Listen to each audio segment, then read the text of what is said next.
Chers élus de Dieu, nous avons l'honneur de venir partager avec vous cette partie de l'enseignement sur la sorcellerie.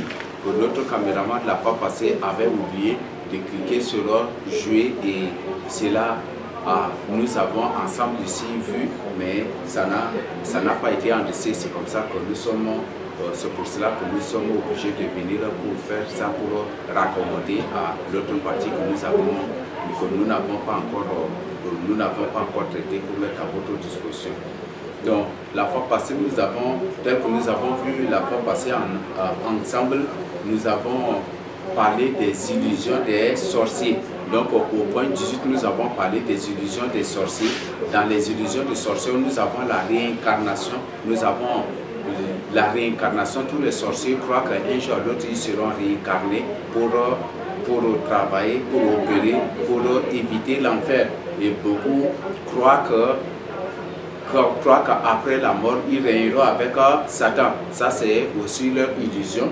Et beaucoup croient que s'ils servent ardemment à Satan, un jour à l'autre, après la mort, ils vont échapper au tourment de l'enfer. Ils croient que en d'autres termes, ils croient qu'après la mort, ils vont échapper, ils vont avoir la grâce, la faveur de Satan de ne pas être tourmentés en enfer. Et ça, c'est l'une de leurs illusions. Beaucoup croient aussi beaucoup de sorciers croient et ils savent bien que après la mort, ils iront en enfer. C'est comme ça qu'ils combattent les autres avec toute une profonde détermination pour au moins les détourner pour la perdition éternelle avec eux. Mais la plupart ne croient pas, ne savent pas. Et pour eux, servir Satan ardemment avec toute sa force, toute son énergie, avec toute sa vigueur, toute son intelligence, avec tout son cœur, leur permettra d'échapper, leur permettra d'obtenir la faveur, la grâce de Satan après la mort pour ne pas être tourmenté en enfer. Ça fait partie de l'une de leurs illusions. Et beaucoup aussi croient qu'après la mort, ils auront un avenir radieux. Et ça, c'est ça leur croyance.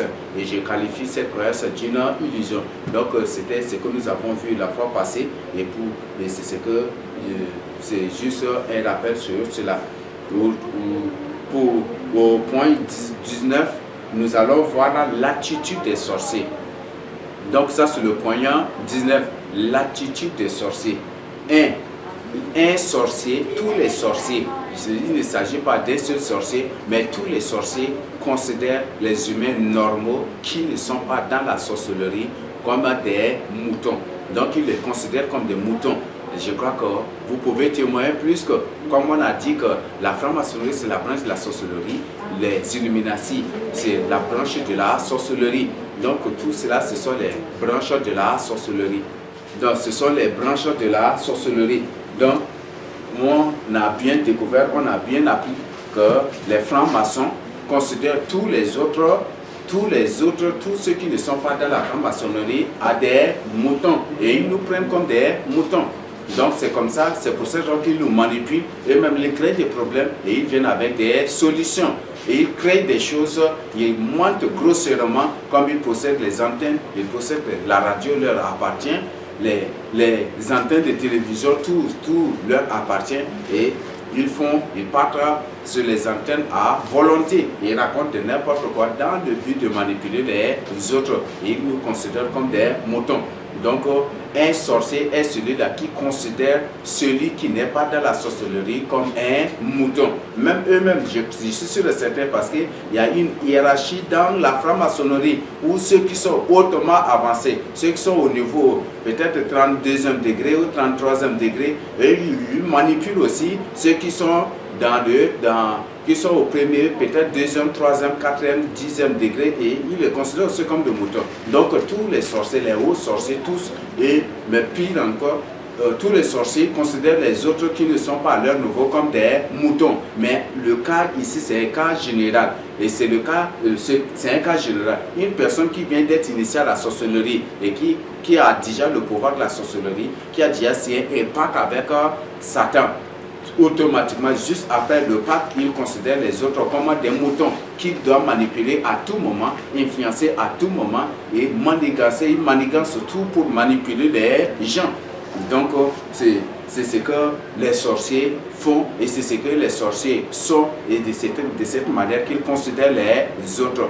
Donc, si tu n'es pas dans la sorcellerie, un sorcier va te prendre comme un mouton, une personne si facile à manipuler. Mais si tu vis vraiment dans la crainte de Dieu, ils ne pourront jamais du tout te manipuler. Ils ne pourront jamais du tout échapper. Parce que le Seigneur Jésus nous a dit dans 1 Jean 4, le verset 4, celui qui est en nous est plus grand que celui qui est dans le monde. L'esprit de la sorcellerie, c'est celui qui est dans le monde. Donc, c'est Satan. Donc, le Seigneur Jésus-Christ est plus puissant, est au-dessus, est tout puissant.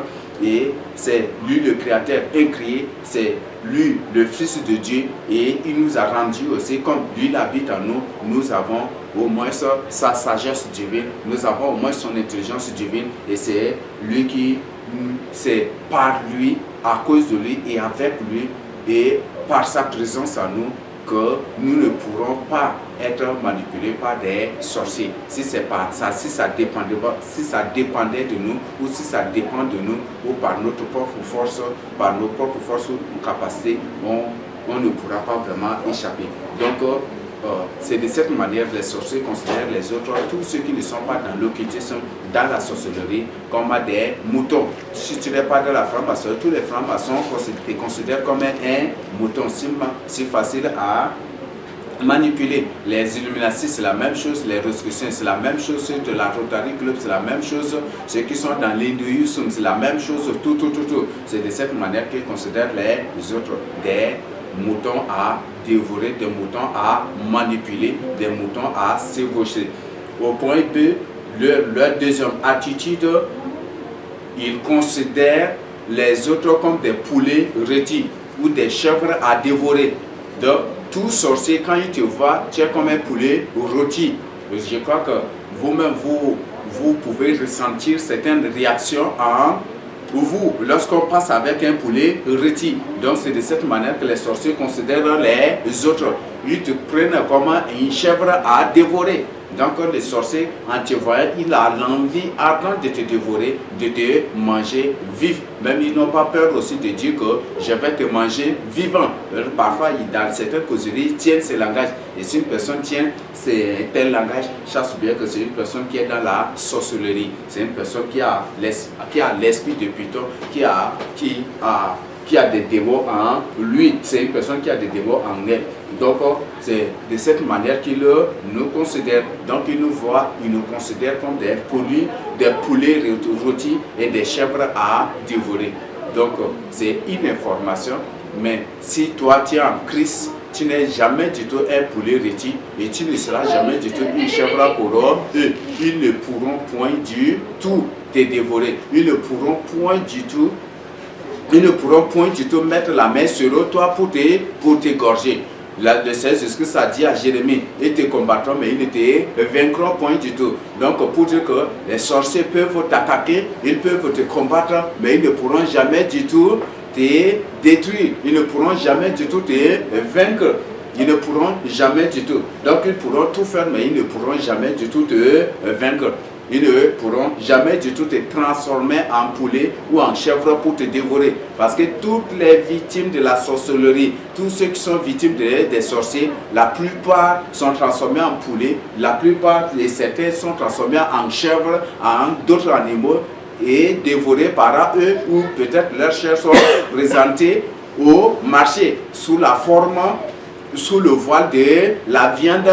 De la viande animale et les gens ont payé pour manger. Mais si tu vis dans la crainte de Dieu, tu ne seras pas du tout victime de la sorcellerie. Ils te combattront, mais ils ne te vaincront jamais du tout. Ils pourront tout faire, mais ils ne te vaincront jamais du tout. Et pour cela, je t'invite vraiment aussi à lire Ésaïe 41 du verset 8 à 20 et tu vas découvrir ce que le Seigneur a dit à travers le nom de l'Éternel. Ne crains rien, car je suis avec toi. C'est ce que le Seigneur a dit à travers le nom de l'Éternel. Je ne peux pas te réciter tout cela, mais je t'invite vraiment à dire cela. Et ces versets, cette promesse, le Seigneur n'adresse qu'à ceux qui vivent dans sa crainte. Si tu ne vis pas dans la crainte de Dieu, tu es un poulet pour eux, tu es une chèvre à dévorer par eux. C'est-à-dire que même parfois, même tu es comme une amuse-gueule aussi pour eux. Donc, il faut vraiment, je t'invite vraiment à venir au Seigneur Jésus-Christ, à demeurer dans sa parole, à mettre en pratique sa parole, mener une vie de sainteté, une vie de prière, une vie de jeûne, demeurer vraiment dans sa parole et tu ne seras point du tout victime de la sorcellerie et aucun sorcier ne te considérera comme un poulet rôti ou comme une chèvre à dévorer.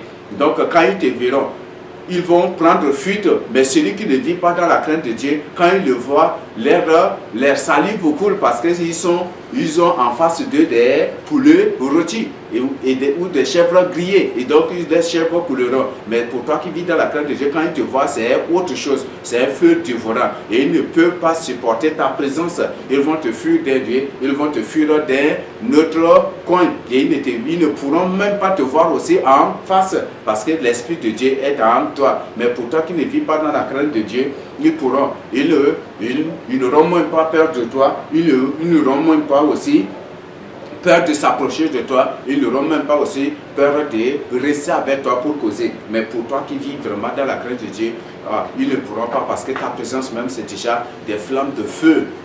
Là où tu es spirituellement, tu es une flamme de feu. Et c'est à cause de cela ils ont vraiment peur de s'approcher de toi et ils préfèrent plutôt fuir et ne pas te voir en face de peur que le feu qui est en toi puisse consumer les pouvoirs qui sont dans leurs yeux et le puisse aussi les exposer. Donc c'est l'information. Pour troisième point, on a dit, au troisième point, c'est que ce Seigneur nous a révélé ici, c'est qu'il considère les autres, ceux qui ne sont pas dans la sorcellerie, comme de l'eau à boire. Donc, il considère les autres comme de l'eau à boire, du sang à boire. Quand un sorcier te voit, ce qu'il veut de toi, premièrement, c'est d'abord ton sang. Spirituellement, il peut être avec toi. Pendant que vous causez, il est en train de sucer ton sang. Et si tu as l'Esprit de Christ en toi, tu vis dans la crainte de Dieu, ils ne pourront pas, même s'ils arrivent à sucer ton sang, ce n'est pas ton sang qu'ils sucent, mais c'est plutôt le sang de Jésus-Christ qui est en toi. Et ils ne pourront pas, c'est à cause de cela qu'ils auront peur, parce que ce n'est pas un enfant de Dieu. Celui qui vit dans la crainte de Dieu, son sang n'est plus son sang, mais c'est plutôt le sang de Christ. Et s'ils ne pourront pas boire ton sang. Donc je t'invite vraiment à accepter Christ, à demeurer dans la sainteté et à marcher parfaitement avec le Seigneur Jésus-Christ, demeurer, mener une vie de sanctification. Donc voilà les attitudes des sorciers envers ceux qui ne sont pas dans la sorcellerie. Voilà leurs attitudes, voilà la considération, voilà leur manière de considérer les autres. Donc ils voient les autres comme de l'eau à boire, de poulet rôti, des chèvres à dévorer, ils voient les autres comme des moutons. Donc quand je parle de l'eau à boire ici, il ne s'agit pas de l'eau que nous voyons, mais il s'agit plutôt du sang, parce que l'eau que les sorciers aiment, ce n'est pas l'eau physique que nous comprenons, ou ce n'est pas l'eau que nous connaissons le sang, mais c'est plutôt le sang. Donc l'eau spirituelle, l'eau des sorciers, c'est le sang. Même l'eau physique, avant qu'un sorcier ne consomme cela, ne prenne cela, il transforme d'abord spirituellement en sang. Et il transforme cela en sang. Pendant qu'il buvait, pendant qu'il va boire, tu vas croire que tu vas voir que c'est de l'eau qu'il boit, mais spirituellement ce n'est pas de l'eau, mais c'est plutôt du sang humain qu'il est en train de boire. Et c'est ce que les sorciers font. Donc je ne veux pas que tu sois l'eau, je ne veux pas que tu sois considéré par eux comme de l'eau, mais je veux que tu sois qu'ils te voient comme une toute puissance, ils te voient comme vraiment une personne supérieure et hautement au-dessus d'eux, comme Christ en toi, tu es au-dessus d'eux. Donc le Seigneur vraiment t'invite à demeurer dans sa crainte. Le Seigneur ne t'a pas demandé des milliards, il ne t'a pas demandé des sacrifices ou quoi que ce soit, il ne t'a rien demandé. Il suffit, ce qu'il te demande, c'est de venir à lui et de mener une vie de sanctification, méditer sa parole, mener une vie de prière, mener une vie de sanctification, mener une vie de sainteté et mener vraiment aussi une vie de jeûne. Cela va vraiment t'édifier, cela va te rendre inébranlable et cela va te transformer en une muraille d'airain, comme Dieu a dit à Jérémie aussi, qu'il va le placer comme une muraille d'airain. Tous, ils vont l'attaquer, mais ils ne pourront jamais du tout abattre cette muraille. Je veux que tu sois aussi ainsi. Donc c'est ce que le Seigneur Jésus-Christ a dit à Jérémie et ce que le Seigneur Jésus-Christ veut aussi que tu sois, si tu as vraiment la décision. Donc, nous, au point 20 ici, nous avons la dernière stratégie des sorciers, des agents de nouvel ordre mondial. Donc, leur dernière stratégie consiste premièrement à cribler les gens d'envoûtement. Un sorcier, tout ce que le sorcier touche, il envoûte. Tout ce que le sorcier touche, il envoûte. Même tout ce qu'il voit de loin, il envoûte. Et quand un sorcier t'a déjà ciblé, tout ce que lui il voit, tout ce qu'il touche, il envoûte dans le but de te faire prendre au piège. Je crois que beaucoup étaient victimes de cela, beaucoup aussi avaient témoigné ces choses-là. Donc, c'est ça leur dernière stratégie. Cribler les gens par des hauts envoûtements. C'est ce qu'ils leur font. Cribler les gens, même les pays, les villes, les villages, les quartiers, les carrés, tout des sortilèges. Tous les jours, on voit des sortilèges pour alourdir, pour maintenir les gens sous l'esclavage de Satan, sous le règne de Satan. Envoyer des sorts aux gens, c'est ce qu'ils leur font. Même aussi cribler les gens des maux. C'est eux-mêmes qui créent des guerres, qui créent des famines, qui créent tous les problèmes, toutes les crises du monde entier. C'est eux qui créent, ce sont des sorciers qui créent ces choses-là. Et le but, c'est pour nous conduire par notre volonté contre notre volonté sous le règne de Satan. Mais si tu n'as pas la crainte de Dieu en toi, si tu ne connais pas vraiment la parole de Dieu, tu vas tomber, tu seras victime de cela. Mais pour toi qui connais la parole de Dieu, tu ne seras jamais du tout victime de cela. Ils ne pourront jamais du tout te mettre sous le pouvoir, ni sous le règne, ni dans le règne de Satan. Ils ne pourront jamais du tout faire de toi cette une victime de cela. Donc c'est très important. Donc voilà voilà l'une de leurs stratégies, cribler les gens des maux, des catastrophes, des sortilèges, des sorts, des envoûtements, et tous les jours des incantations, tout procès des incantations sur les gens. C'est ce qu'ils savent, et c'est ça aussi leurs armes de guerre. Et leurs incantations, c'est une prière adressée à Satan pour avoir des pouvoirs, pour être exaucé par Satan, alors que pour nous c'est la prière adressée à Dieu. Donc nous nous adressons pour opposer, pour briser les incantations. Nous pouvons juste prier ou faire juste une déclaration aussi, ou soit même la plupart de les incantations sur le Seigneur Jésus-Christ dans son amour, dans sa compassion, dans sa miséricorde et dans sa toute puissance, et selon sa promesse aussi de notre protection. De sa part, lui-même, il annule beaucoup de choses qu'ils font contre nous. Et c'est ça l'amour vraiment aussi de Dieu dans notre vie. Donc là, ça, nous avons déjà vu là leur première stratégie. Leur deuxième stratégie, c'est d'initier directement les gens à la sorcellerie. Donc, ils aiment initier directement les gens à la sorcellerie. Peut-être, ils peuvent initier par des rêves, par de l'eau, par une simple eau qu'ils t'ont servi à boire, par une simple nourriture ou par autre chose que ce soit, et par ces voies, même par un fruit, ils peuvent t'initier. Dans certains temples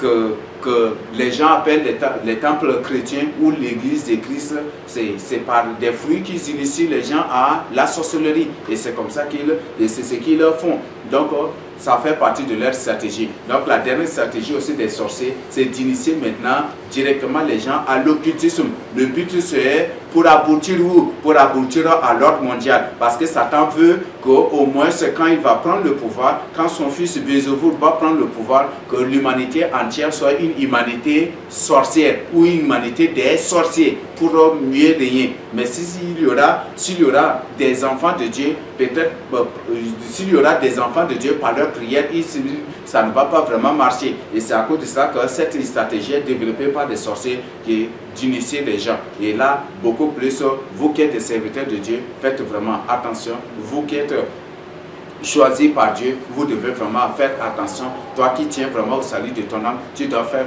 vraiment attention et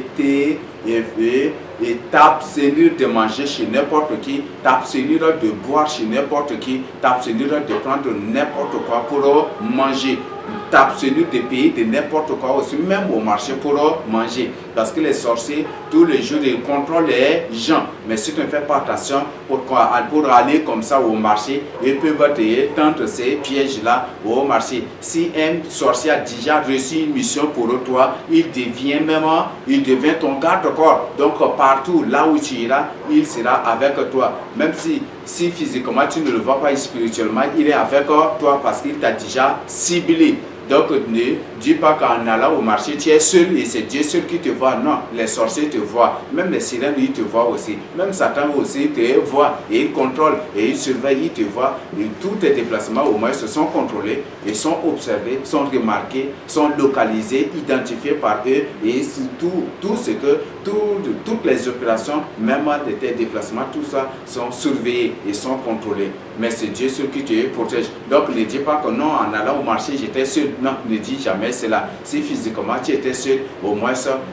Mais si physiquement tu es seul, ne dis pas que tu es vraiment seul. Il y a beaucoup de gens qui t'ont accompagné. Même des démos qui ont été envoyés par des sorciers, par des esprits de eau pour te surveiller, pour te manipuler. Et c'est ce qui fait qu'arriver même au marché, quand tu vas pouvoir telle chose, tu peux payer. Et c'est eux qui vont t'orienter vers de mauvaises choses. Tu seras attiré, tu auras l'envie de payer des trucs et l'esprit va te reprocher, ne paye pas. Et ce qui fait que parfois tu fais des va-et-vient, tu viens ici, ça c'est vrai que tu es sous le contrôle des démons. Ce sont les démons qui font ces choses-là, qui te manipulent à payer des mauvaises choses pour manger, pour amener à la maison. Et certaines choses, ce sont des choses du cœur, une fois introduites dans la maison, dans la chambre ou dans la concession, ça peut même être une porte ouverte par laquelle ils attireront légalement pour vous avoir. Donc ne dis pas que tu es seul. Il y a des démons et des sorciers qui sont mandatés pour te surveiller jour et nuit, pour te contrôler jour et nuit. Donc c'est vraiment un appel vraiment c'est une interpellation et c'est une invitation vraiment à la vigilance, à la prudence et vraiment aussi à une vie de prière pour t'aider vraiment à ne pas tomber dans leur pour t'aider à ne pas tomber dans leur piège. Donc voilà leur dernière stratégie. Donc au premier point, nous avons dit que ce sont nous avons parlé de cribler les gens par des envoûtements, par des sortilèges, par des sorts, par des mots, par des incantations, par beaucoup de choses que je ne peux pas vraiment tout citer et même certains je ne connais pas aussi. Mais c'est ce que le Seigneur me révèle, ce que l'Esprit m'a communiqué, que je partage avec vous. Donc ça c'est leur stratégie. Donc au moins avant de manger, ne dis pas merci Seigneur, mais il faut au moins prendre ton temps dans la prière. Il faut vraiment prendre ton temps dans la prière pour sanctifier, pour prier, pour prendre contrôle de la nourriture, du plat que tu veux manger avant de consommer cela. Mais si tu dis merci Seigneur, ça ce n'est même pas une prière, mais c'est plutôt une moquerie. Et si tu considères que c'est une prière, oui, merci Seigneur, c'est une prière aussi, mais c'est une prière qui peut t'aider. Si c'est dans l'Antiquité, ça peut vraiment t'aider. Mais en ces derniers temps, ou en ce moment de la fin des temps, cette prière n'est plus du tout valable. Cette prière ne t'aidera plus désormais. Donc nous sommes à un moment de grand combat et je t'invite vraiment à être sincère, à être sérieux, à être déterminé, à être décisif, à t'engager vraiment dans la prière, dans le jeûne et dans la sanctification, dans la sainteté pour vaincre. Donc c'est très important. Donc ce sont là les points sur la dernière stratégie des sorciers que nous aimerions vous présenter pour vous aider vraiment à vous délivrer, à vous défendre aussi et pour vous ouvrir aussi les yeux dessus. Donc au point 21, nous avons parlé des portes par lesquelles les sorciers atteignent une personne. Les portes par lesquelles les sorciers atteignent une personne. Donc comme on a dit la fois passée, c'est juste sur les parties précédentes que le caméraman avait oublié d'enregistrer. Donc nous sommes venus juste sur ça pour pour nous aider à raccommoder. Donc, veuillez nous excuser, mais c'est juste un raccommodage pour vous aider à comprendre. Si on traite juste l'autre pour vous donner, ça ne va pas vraiment vous aider. On ne peut pas aussi sauter en pêle-mêle comme ça. C'est pour ça que nous sommes obligés de faire ainsi pour vous préserver. Les sorciers atteignent une personne. Nous avons le péché. Le péché, c'est une grande porte ouverte que les sorciers exploitent pour atteindre une personne. C'est pour ces gens que si toi tu t'habitues au péché, si tu t'habitues au péché, tu te fais ami du péché ou tu fais du péché, tu en as pour ton lit, tu seras vite victime des sorciers. Tu seras vite victime des sorciers. Donc, ce que nous devons faire, c'est d'éviter de tomber dans le péché. Il arrive que parfois, inconsciemment, involontairement, nous tombions dans le péché. Mais ne retardons pas de confesser ces péchés-là. Ne retardons pas de confesser ces péchés-là. Ça, c'est très capital. Mais si tu retardes, tu es en train de laisser, dès le moment où tu as péché, cette porte est ouverte. Mais si tu ne refermes pas vite, l'ennemi va entrer. Donc nous devons veiller sur les portes d'entrée de notre vie. Ça, c'est très important. Donc ne négligeons point cela. Le péché, quand quelque chose que le Seigneur t'interdit, il ne faut plus le faire. Il ne faut point du tout le faire. Et il ne faut pas tenter le Seigneur. Bien que la Bible dit, car tous sont péchés, ils sont privés de la gloire de Dieu. Et qu'il n'y a aucun homme qui est juste sur la terre. Mais la Bible nous dit dans 1 Corinthiens 1 du verset 1 à 2 ou à 3 que nous sommes appelés à être saints pour Dieu. Nous sommes appelés à être saints. Donc, appelés, c'est pour dire que appelés pour passer de la sanctification à la sainteté pour Dieu. Mais beaucoup de sorciers aujourd'hui se sont répandus partout pour dire, pour prêcher aux gens que personne n'est saint et personne ne sera saint sur cette terre. Alors que dans la Bible, Paul adressait toujours saluer les saints qui sont dans la maison, saluer les saints qui sont dans telle église, saluer. Pourquoi cela?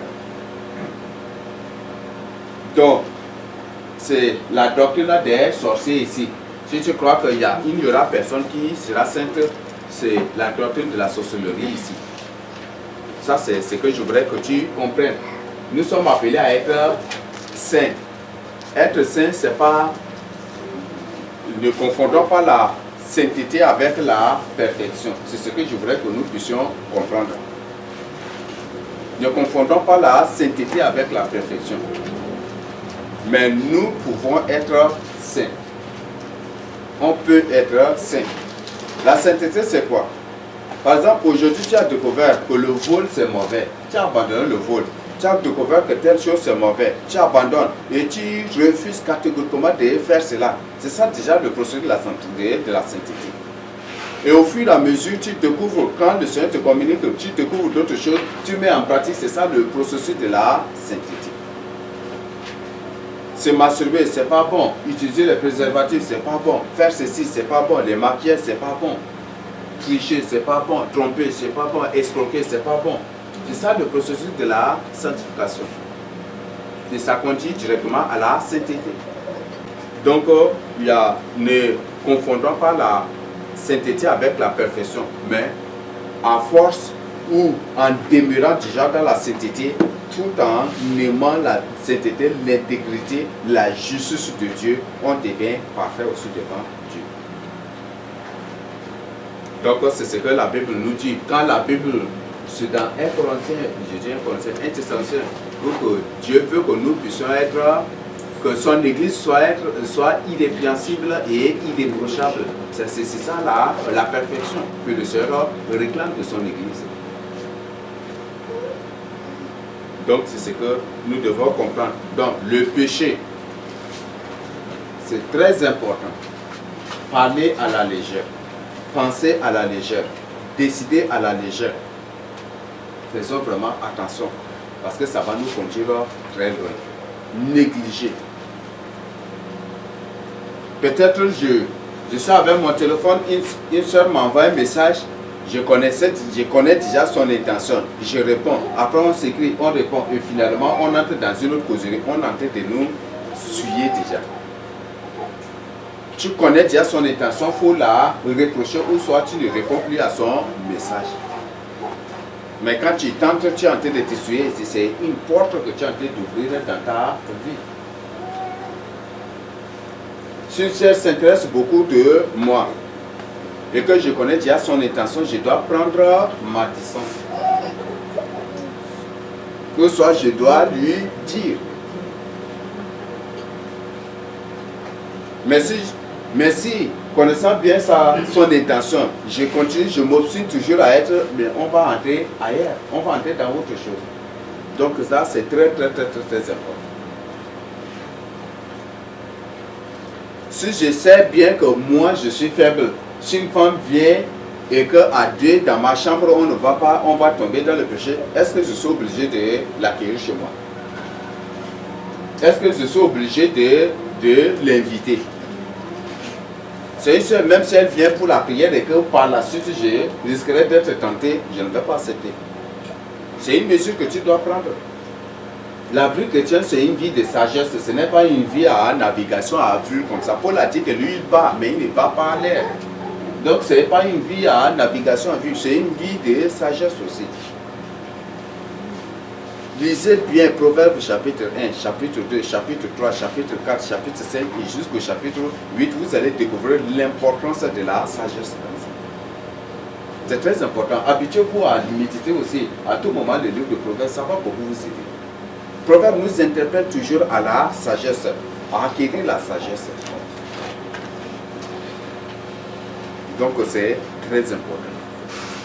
Si réellement tu vis dans la crainte de Dieu, tu es un vrai élu de Dieu qui vit dans la sainteté, qui vit dans la sanctification. La sagesse, tu veux ou tu ne veux pas, tu vas avoir. Parce que c'est un don gratuit conséquent de la vie de sainteté que tu mets. La crainte de Dieu, c'est le commencement de la sagesse. Donc ça, c'est très important. Mais si toi, tu veux vivre comme ça, en refusant de développer ou d'exploiter la sagesse que Dieu t'a donnée à travers sa crainte, tu ne pourras pas. Tu ne pourras pas du tout. Donc ça, c'est très capital. Si tu sais déjà tes points faibles, évite tout ce qui va déclencher ou tout ce qui va entrer dans ta vie par ces points faibles. C'est ce qui te permettra de réussir. Si je sais bien que, par exemple, si je sais bien que j'aime beaucoup la causerie et à travers mes causeries, j'aime toujours mentir, je dois cesser de causer. Je dois m'abstenir de causer. Tu viens, nos sujets doivent être objectifs. Bonjour, bonjour. Tu veux quoi? Ceci. Et puis c'est fini, c'est fini. C'est ce qu'on doit faire. Je dois éviter à tout prix de causer. Si peut-être en causant, tu crées toujours des histoires fictives pour raconter et pour avoir, dans le but de d'épater ou l'autre. Il faut maintenant cesser. Parce qu'il y a des gens qui, à force de causer, ils créent maintenant des événements pour partager avec les gens. Mais tu dois éviter cela. C'est du mensonge. Si tu sais que c'est dans la causerie que tu mens beaucoup, il faut maintenant faut exploiter maintenant la sagesse que Dieu t'a donnée pour éviter cela. Donc la vie chrétienne, c'est une vie de marche par la sagesse. C'est une vie de course par la sagesse et dans la sagesse. Et avec la sagesse aussi. Donc ça, c'est très capital. Nous avons la colère. Un sorcier pour t'atteindre aime toujours te pousser dans la colère. Si par tous les moyens il n'arrive pas à t'atteindre, il fera tout au moins pour t'exciter, te pousser à la colère. Et à travers la colère, il te détruit. Donc, si tu es une personne colérique, c'est le moment maintenant de chercher la face du Seigneur. Pour que le Seigneur ôte cette colère de toi. Il faut briser. Il y a certaines choses que nous avons, certains caractères que nous avons ne sont rien que des liens générationnels, des liens parentaux, des liens d'adoption aussi, les liens des parents adoptifs, des tuteurs, ce sont des liens, des choses que nous avons héritées. Et c'est très important de briser ces choses-là. Donc si tu as la colère, ou tu as hérité cela, il faut briser cela de la vie de ta liée. Il faut briser cela de ton papa. Peut-être si c'est ton papa qui est trop coloré, que tu as hérité cela de lui, il faut briser. Si c'est de ta maman que tu as hérité cela aussi, il faut briser. Et par la suite, tu vas sentir que même si une personne vient comme ça, il te prend par les pieds pour te secouer, tu n'auras même pas la colère. Donc ça c'est très important. Non, c'est une porte, ça c'est une porte large qu'ils aiment toujours exploiter.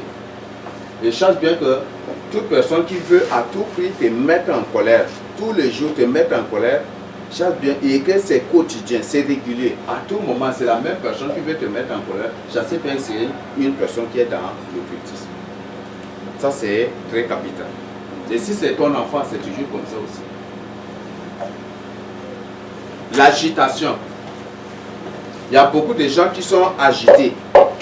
L'agitation, c'est une grande porte. La turbulence, l'agitation, tout ça, ce sont des grandes portes que les sorciers exploitent pour avoir les gens. Donc, il ne faut pas être agité. Si tu sens quelque chose déjà, même si c'est un danger, ne sois pas agité. Parce qu'un sorcier peut s'incarner en toi ou prendre possession de ton corps pour t'avoir.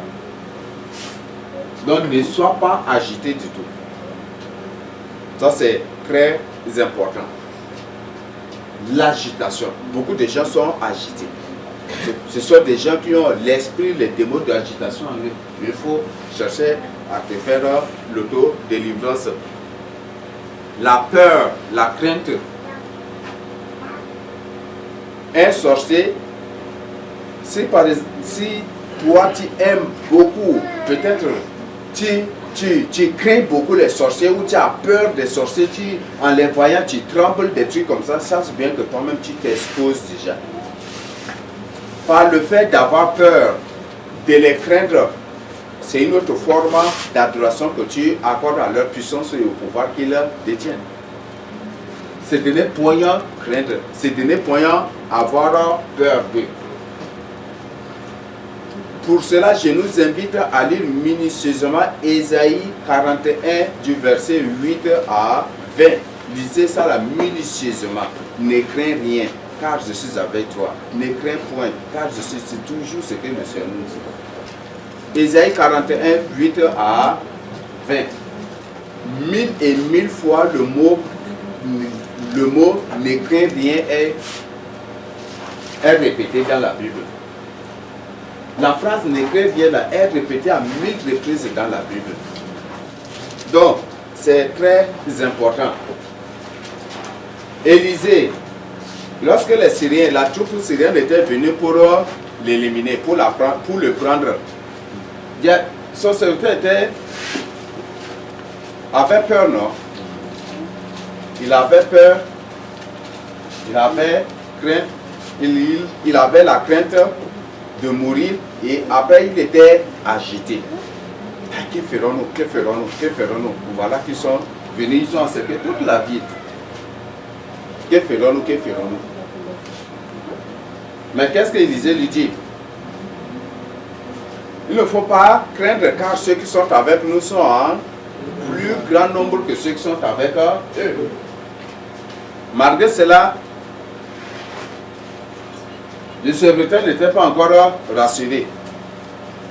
Et tellement qu'il était agité, Élisée est obligé de demander, de prier le Seigneur, d'ouvrir ses yeux pour voir ce que lui, Élisée, est en train de voir en ce moment. Et qu'est-ce qu'il a vu? Il a dit, Seigneur, ouvre-lui les yeux. Et quand le Seigneur lui a ouvert les yeux, il a vu que c'était des chars de feu avec des anges qui étaient tout autour de lui. C'est en ce moment qu'il était vraiment content. C'est en ce moment qu'il avait vraiment de l'assurance. Ne craignons point du tout. La Bible dit que le pouvoir du Seigneur Jésus-Christ est au-dessus de tout pouvoir. Le Seigneur a dit, c'est dans Matthieu 28, verset 18, non, qui va nous le. Tout pouvoir m'a été donné dans les cieux et sur la terre. Surtout même sur tout ce qui existe sur l'univers et dans l'univers. Tout. Et par le nom du Seigneur Jésus-Christ, tout genou fléchit dans les cieux, sur la terre et sous la terre. Le nom du Seigneur Jésus-Christ, c'est une arme puissante. Ne crains point du tout un sorcier. Quand tu crains un sorcier, tu ne pourras pas du tout le vaincre et il va te chevaucher. Il va t'écraser. Par exemple, tu peux venir en guerre contre une personne. Tu veux venir en guerre contre, vous êtes en face avec une personne pour vous bagarrer. Si tu commences par être saisi de peur, si tu commences par trembler, il ne faut pas tenter de te livrer à cette bagarre-là. Parce qu'il va t'écraser, il va t'humilier, te fracturer, te faire se livrer. Donc, Dieu nous recommande de ne point avoir peur, de ne point du tout craindre quoi que ce soit. Donc ça c'est très capital à ce moment. Donc il y a beaucoup de gens qui voient, qui peut-être des passages du voient un sorcier, ils n'arrivent pas carrément. Ils n'arrivent pas, ils tremblent, non, ils sont agités de dire que non. Le Seigneur Jésus-Christ t'a donné le pouvoir sur lui. Le Seigneur Jésus-Christ a dit dans Luc 10, verset 19, voici, je vous ai donné le pouvoir sur les serpents, sur les escorpions et sur toutes les puissances des ennemis. Sur toutes les puissances des ennemis. Donc ça c'est très capital. Le nom du Seigneur Jésus-Christ ne sera efficace que lorsque toi-même tu mènes une vie de sainteté. Lorsque toi-même tu vis dans la crainte de Dieu. Lorsque toi-même tu fuis le péché. Lorsque toi-même tu t'éloignes du péché. Lorsque toi-même tu as de l'aversion pour le péché. Mais quand toi tu es l'ami du péché, tu aimes beaucoup t'acheter, tu tisses l'amitié avec le péché, tu aimes toujours. Tu ne pourras pas. Donc le nom du Seigneur Jésus-Christ ne sera puissant dans ta bouche que lorsque tu vis dans la sainteté, dans la vérité, dans la vraie crainte de Dieu. Ce n'est pas en récitant Jésus et vivre dans le désert que tu... Non. Mais il faut avoir la crainte de Dieu en toi.